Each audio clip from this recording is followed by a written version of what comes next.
काल हर, कष्ट हर, दुख हर, दारिद्र हर, सर्व पाप हर, सर्व रोग हर। नमो नमो पार्वती पते, हर हर महादेव। जय श्री केदार।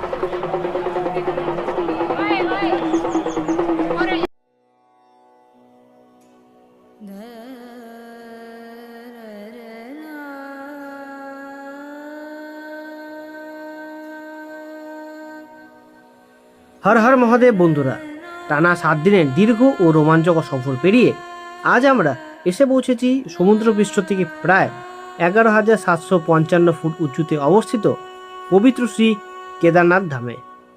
গত 7 দিনের সব ক্লান্তি এক মুহূর্তে দূর হয়ে গেল বরফাবৃত হিমালয়ের কোলে দাঁড়িয়ে থাকা হাজার বছরেরও বেশি পুরনো এই প্রাচীন মন্দিরটিকে চোখের সামনে দেখে। দ্বাদশ জ্যোতির্লিঙ্গের মধ্যে অন্যতম পরম পবিত্র এই ধামটি শুধুমাত্র একটি তীর্থক্ষেত্রই নয়, বরং কোটি কোটি ভক্তের আবেগ ও অলৌকিক বিশ্বাসের স্থান। আজকে ব্লগে আমরা সরাসরি আপনাদের নিয়ে যাব মন্দির প্রাঙ্গণে, দেখাবো এখানকার থাকার অভিজ্ঞতা কেমন, দেখাবো ঐতিহাসিক ভীমশিলা ও সন্ধ্যার মনোমুগ্ধকর আরতি। আমাদের এই 7 দিনের যাত্রার সবচেয়ে সুন্দর ও আধ্যাত্মিক মুহূর্তটি উপভোগ করতে পুরো ভিডিওটি অবশ্যই দেখবেন, আর সাথে বলবেন হর হর কেদার।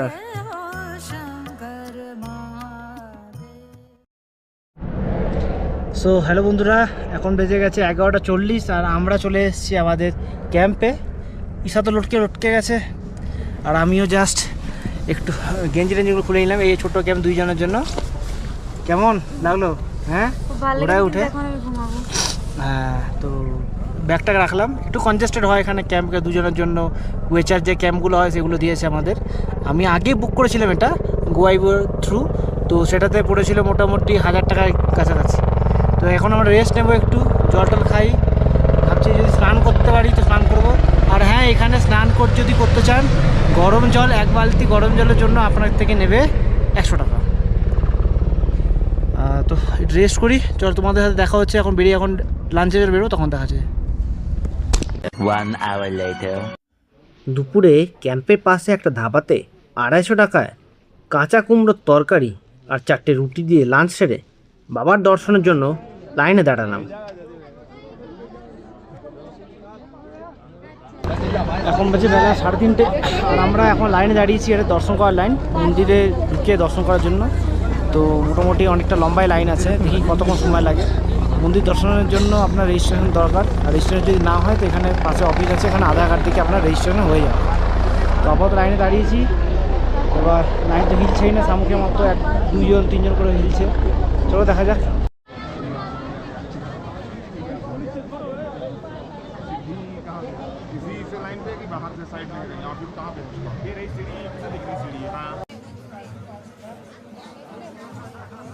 প্রায় 5 ঘন্টার অপেক্ষা আর 3 কিলোমিটার লাইন পেরিয়ে শেষমেশ বাবার দর্শন পেলাম।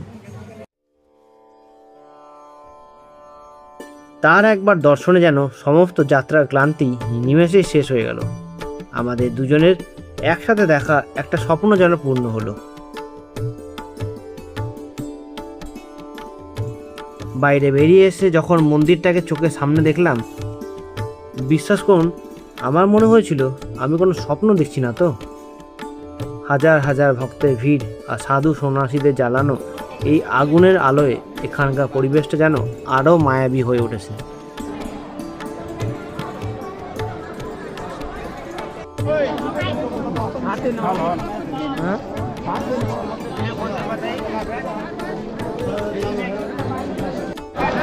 কেদারনাথ মন্দির দর্শন তার সাথে কিছু ফটো ক্লিক করার পর এখন আমরা চলে এসেছি মন্দির প্রাঙ্গণের ঠিক পেছনের দিকটাতে, যেখানে রয়েছে ভীমশিলা, যার কারণে এই কেদারনাথে যে বন্যা হয়েছিল তখন এই শিলা এসে সেই জলের গতিকে 2 ভাগে বিভক্ত করে দেয়। এই যে পেছনে দেখছো এটা হচ্ছে সেই ভীমশিলা, আর আমার এই দিকটাতে হচ্ছে সেই বাবা কেদারনাথের মন্দির। এছাড়াও এর পেছনে একটা গ্রাউন্ড আছে যেখানে বলা হয় পাথর থাকে, এখানে পাথর দিয়ে আপনি যত উঁচু ইমারতের মতো বানাতে পারবেন আপনার জন্য ততটা সেটা মঙ্গলময় হয়। এবং এখানে অনেকে মানতও করে যায় যে আমি যেটা বানিয়েছি আমার যদি মনস্কামনা পুরো হয় তাহলে সেটাকে আমি ভেঙে দিই।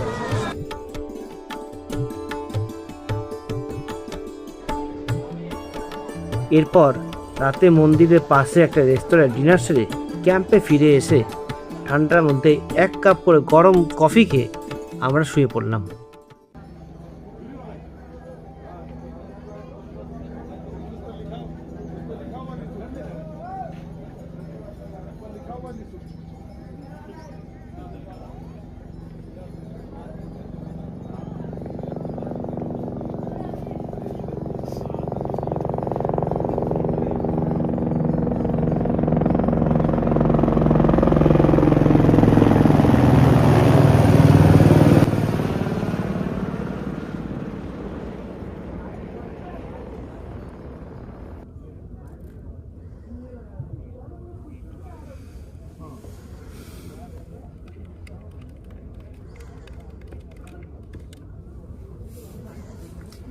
গুড মর্নিং বন্ধুরা, আজকে হচ্ছে 18 তারিখ, 18 মে 2026, ভোর 6টা বেজে 10 মিনিট। জাস্ট আমরা ঘুম থেকে উঠলাম, আমি গিয়ে ফ্রেশ হয়ে চলে এসেছি, সব যাবে। এবার কি হচ্ছে, আমরা একটা ছোটো কেটেল এনেছি আর এখানে একটা সুইচ বোর্ডের কানেকশান আছে, লাইটের কানেকশান আছে। তো আমরা এখন সকাল সকাল একটু কফি খেয়ে নেবো। কফি না খেলে ঘুমটা ভালো করে ছাড়ছে না। এই হচ্ছে আমাদের কফি। আর কফি টফি খেয়ে পরে আর তোমাদের বাইরের দৃশ্যটা একটু পরে দেখাচ্ছি আমি, যখন বাইরে একটু বেরোবো। কফি টফি খেয়ে পরে আমরা যাবো মন্দির প্রাঙ্গণে একটু ঘোরাঘুরি করবো, জায়গাটা ভালো করে একটু এক্সপ্লোর করবো, কারণ রাতে তো ভালো করে দেখতে পাইনি। আর তারপরে নিচে নেমে যাবো। চলো দেখতে থাকো, ভিডিওটা তোমাদের খুব ভালো লাগবে।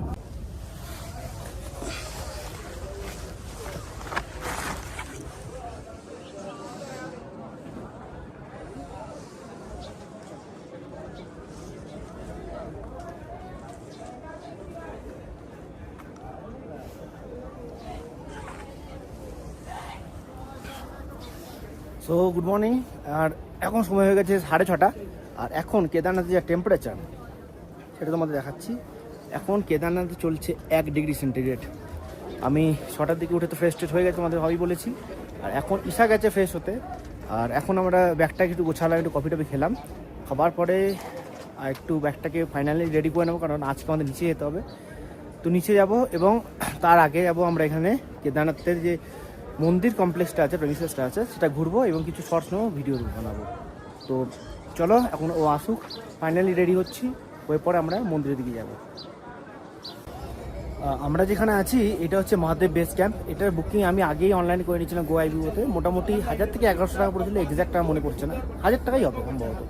তো এটা ছিল, আমি যেটা আছি এটা 2 জনের জন্য ক্যাম্প, এছাড়া 4 জন 5 জন 10 জন যেমন আপনি চান সেরকম ক্যাম্প পেয়ে যাবেন। একবার আমাদের যে টেন্টটা, ক্যাম্পে যে টেন্ট সেটা তোমাদের দেখিয়ে দিচ্ছি। এইটা হচ্ছে টেন্ট আমাদের 2 জনের জন্য, লেখা আছে কুয়েচার টেন্ট। এটা ফর 2 পিপল। ভেতরটা কিছুটা এরকম আছে। তুমি ঢুকতেই এনারা 2টো ম্যাট্রেস দিয়ে দিয়েছেন, চাদর লাগানো আছে, একটু অগোছালো হয়ে আছে এই মুহূর্তে। একটা সুইচ বোর্ড আছে, এখানে চার্জিংয়ের জন্য ব্যবস্থা আছে এবং এর সাথে লাইট জ্বলে এটাতে। আর এছাড়া এনারা 2টো স্লিপিং ব্যাগ দিয়েছেন, এখানে রাখা আছে। আর এটা 2টো জিপ লাইন আছে, 2টো লাইন আছে জিপে। একটা আছে তোমার নর্মাল লাইনার, এখানে একটু ব্রিথ করার জন্য ব্রিদিং টাইপের কাপড় দেওয়া আছে। আর একটা হচ্ছে ফাইনাল, এটা যেটা তারপলিং টাইপের কাপড়। আর টয়লেট ফেসিলিটি তোমাদের বলে দিচ্ছি আগে। এখানে স্নান করার জন্য রেড কালারের চৌকোর করে টেন্ট দেওয়া আছে, এবং স্নান যদি করতে চান তার জন্য তো গরম জল দরকার, কারণ ঠান্ডা জল এখানে প্রচুর। তো সেই কারণে 100 টাকা করে দিলে পরে 1 বালতি জল দিয়ে দেবে। একবার তোমাদের এখানকার যে বাথরুমের জায়গাটা আছে, মানে যে স্নান করা জায়গাটা, এবার তোমাদের একবার দেখিয়ে দিই। স্নান করা জায়গাটা হচ্ছে এইটা, এই একটা দেখছো। এছাড়া এর আগে 2টো ছিল, এছাড়া এর আগে আর 2টো ছিল রেড কালারের। তোমাদের এই দিক থেকে দেখিয়ে দিচ্ছি। এইখান থেকে দেখতে পাও, এই যে এইখানে একটা রেড কালার দেখতে পাচ্ছ তোমরা। আর আরেকটা হচ্ছে এই যে রেড কালারের, ঠিক আছে। এছাড়া যদি টয়লেটের জন্য এই দেখো, এখানে এই ধরনের ব্যবস্থা নিঃশুল্ক টয়লেটগুলো করা আছে, হলুদ কালার দেখতে পাচ্ছ তোমরা। এখানে পুরুষ মহিলা পুরুষ করে এখানে দেওয়া আছে। এখানে টয়লেট ফেসিলিটি আছে, জল সাফিসিয়েন্ট আছে। একটু লাইন লাগে, আমি যেমন গেছি তখন 2 জন ছিল। জল সাফিসিয়েন্ট থাকে এদের ট্যাঙ্কিতে, আর এটা ফ্রি অফ কস্ট। তো এখানে ফ্রেশ হতে হলে, এখানে যদি ফ্রেশ হতে হয় আপনাকে ওটা ইউজ করতে হবে। আর এখানে যদি আপনি আসেন, যদি আপনার ভাগ্য ভালো থাকে, GMBN এর তরফ থেকে যে বড় গেস্ট হাউসগুলো আছে, এগুলোতে অ্যাটাচ বাথরুম করা আছে, সেইগুলো যদি নেন সব থেকে সুবিধা হয়। কিন্তু সেগুলো জন্য 3-4 মাস আগে থেকে বুকিং করতে হয়। আমি যখন দেখেছিলাম তখন ওই যে বাড়িগুলো বুকিং হয়ে গেছিলো, বাট টেন্ট খালি ছিল। যেহেতু ওর কমার্শিয়াল টেন্ট দেয়, পার্সোনাল টেন্ট নেই, সেক্ষেত্রে আমি সেটা নিলাম না। ওই জন্য আমি পার্সোনাল টেন্ট বুক করে নিয়েছিলাম গোয়াইবিও থেকে, Mahadev base camp. Contact number তোমাদের নিচে দিয়ে দিচ্ছি। এখানকার যে ভদ্রলোক, উনি খুবই ভদ্র, খুবই ভালো মানুষ। একবার কল করে দেবেন, ওনারা আপনাকে এক্সাক্ট লোকেশনটা বলে দেবেন। লোকেশনটা কীভাবে হচ্ছে বলে দিচ্ছি। তার এখানে দেখুন এই বিদ্যুতের পোলগুলো আছে, 1, 2, এই সব পোল লেখা আছে। এই সব পোলের নাম্বার দেওয়া থাকে 486, 473 এরকম করে। তো এই মহাদেব বেস ক্যাম্পে যদি আসতে চান, এইটা হচ্ছে দেখুন, এই একটা হসপিটাল আছে, হসপিটালের মতো স্বামী বিবেকানন্দ ফাউন্ডেশন হবে। এই হসপিটালের জাস্ট উল্টো দিকে আছে পিলার নাম্বার 473। পিলার নাম্বার 473-তে এসে আপনি এখানে ম্যানেজমেন্টকে কল করলে ওনাকে নিয়ে নেবে। এখান থেকে জাস্ট ঢুকেই সামনে এতে আমাদের এখানটা। তো চলো, তোমাদের একটু ব্রিফ করে দিলাম। আর যদি এখানে আসো তো মাথায় রাখবে, ঘর পাওয়ার চান্সেস খুব কম। যদি আগে থেকে বুকিং করে নিয়ে আসো তো টেন্ট ফেসিলিটি হবে। আর টেন্ট ফেসিলিটি হলে ওরা বাড়ির মতো ফেসিলিটি পাবে না,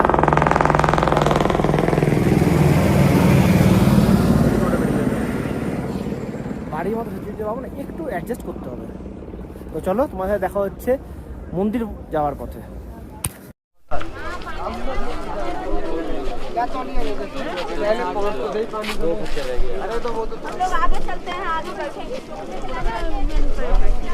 তো এখন বাজে বন্ধুরা 8টা, আমরা বেরিয়ে গেছি মন্দিরের উদ্দেশ্যে। আর দেখতে পাচ্ছি পাশে এই দিকটাতে ওই মন্দির দর্শনের জন্য যে লাইন, সেটা লেগে গেছে। তো আমরা লাইনে তো লাগবো না, কারণ আমাদের দর্শন হয়ে গেছে। এখন আমরা সোজা বেরিয়ে যাব, বেরিয়ে পরে মন্দিরে যে প্রেমিসেসটা আছে সেখানে যাবো। আর এই সামনে থেকে যে পাহাড়টা, কেদার পাহাড়টা তোমরা দেখো একবার।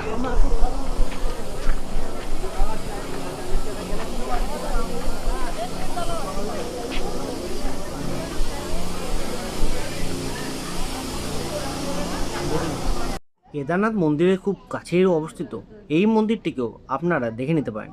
লোকমান্যতা অনুযায়ী এখানে একটি কথা খুবই প্রচলিত আছে, আসুন তা আমরা ঈশার মুখ থেকেই শুনে নিই। এই খাতাটা হচ্ছে ভগবানকে তুমি তোমার মনের মনস্কামনা মন থেকে তোমাকে বলতে হবে। যদি তুমি সত্যি মন থেকে বলো, তাহলে এইখানে যে জলটা আছে এটা একটু ফুটে উঠবে, মানে গোল গোল করে বুদবুদ যেরকম টাইপের হয়ে ওঠে, তো ঠিক সেই রকম একটা বুদবুদ হয়ে ওঠে। তো ভগবানের দয়ায় ভগবান আমার মনের মনস্কামনার কথা শুনেছেন, আর আমার হাজব্যান্ডেরও শুনেছেন। তো মন থেকে বলতে হবে এটা, মানে মুখে তো সবাই বলে, কিন্তু এটা মন থেকে বলতে হয়, না হলে এটা হয় না সেটা সম্ভবত। তো হর হর মহাদেব, ওম নমো পার্বতী পতে, হর হর মহাদেব, ওম নমো পার্বতী পতে, হর হর মহাদেব, ওম নমো পার্বতী পতে, হর হর মহাদেব।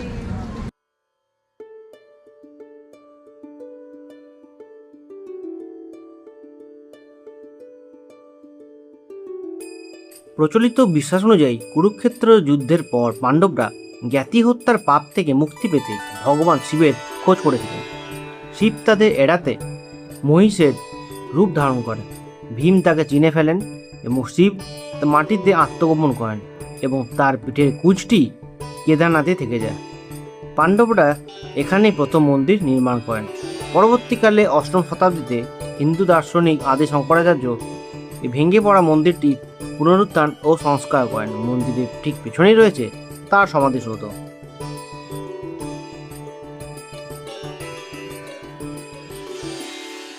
হর হর মহাদেব বন্ধুরা, তো এখন আমি চলে এসেছি কেদারনাথ মন্দিরের জাস্ট ঠিক পেছন দিকে। এখানে রয়েছে সেই বিখ্যাত ভীমশিলা, যার জন্য 2016 সালে যে বান এসেছিল, বন্যা হয়েছিল, সেই বন্যার জল থেকে এই মন্দিরকে এই ভীমশিলা বাঁচিয়েছে। यूट्यूबर तो बेंगल मैंने बेंगल लैंग्वेज में चैनल है, एक्सपीडिशन। आपका नाम? अजय। फरीदाबाद फरीदाबाद আচ্ছা, बहुत बढ़िया, थैंक यू। তো অনেকদিন হয়তো দেখা হলো। তো এইখানে এই যে শিলাটা দেখছো, এটাকে বলা হয় ভীমশিলা। আর এই যে সেই শিলাটা, যেটা যে কিছু বছর আগে যে কেদারনাথে বন্যা হয়েছিল, সেই বন্যা থেকে কেদারনাথকে মন্দিরকে বাঁচিয়েছে। বলা হয় পাণ্ডবরা এই মন্দিরটা তৈরি করেছেন এবং তাদের আত্মা নাকি এই জায়গাটা রক্ষা করে। এবং এত বড় শিলা, আর সেইখান থেকে এর নাম হচ্ছে ভীমশিলা। হর হর মহাদেব। অন্যান্য জ্যোতির্লিঙ্গের মতো এখানে কোনো শিবলিঙ্গ নেই। ত্রিভুজাকৃতি একটি পাথরকে শিবলিঙ্গ হিসেবে পুজো করা হয়। মন্দির প্রাঙ্গণের ঠিক পেছনেই রয়েছে এই ধরনের একটি জায়গা, যেখানে পাথরের ওপর পাথর চাপিয়ে এই ধরনের কিছু কলাকৃতি তৈরি করা হয়েছে।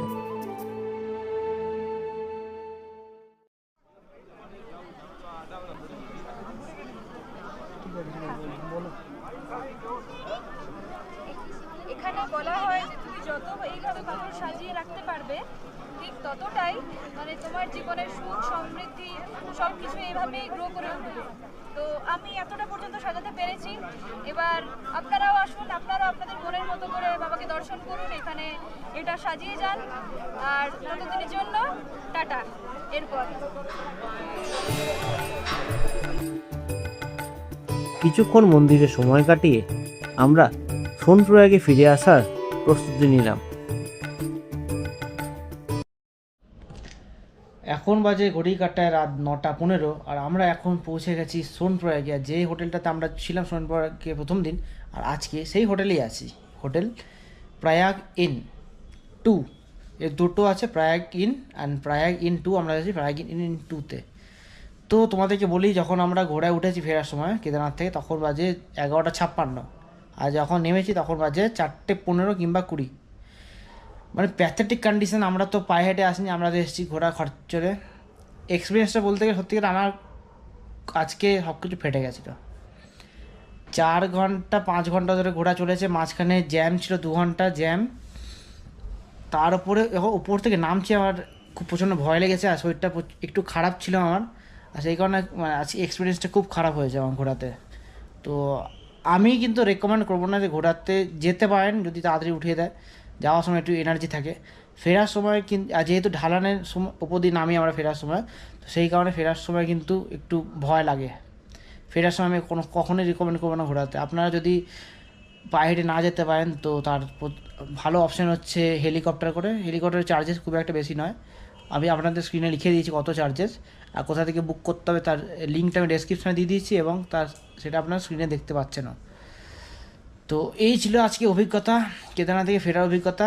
আর প্রচণ্ড টায়ার্ড ছিল, প্রচণ্ড এক্সস্টেড ছিলাম, যেই কারণে একটা ভিডিও বানাতে পারিনি। তো কেদারনাথে যাওয়ার এক্সপিরিয়েন্স আপনাদের সাথে শেয়ার করেছি। আর সকালবেলায় উঠে আমরা কেদারনাথে গেছি, মন্দিরটি প্রাঙ্গণটা এত সুন্দর ছিল, আমাদের একদম মানে ইচ্ছে করছে না আজকে চলে আসে। আজকে আর দিনটা থেকে কালকে ভালো হতো, কিন্তু সেটা তো আর করা যাবে না। তার কারণ হচ্ছে আমাদের রেজিস্ট্রেশন করা আছে বদ্রীনাথে 20 তারিখে।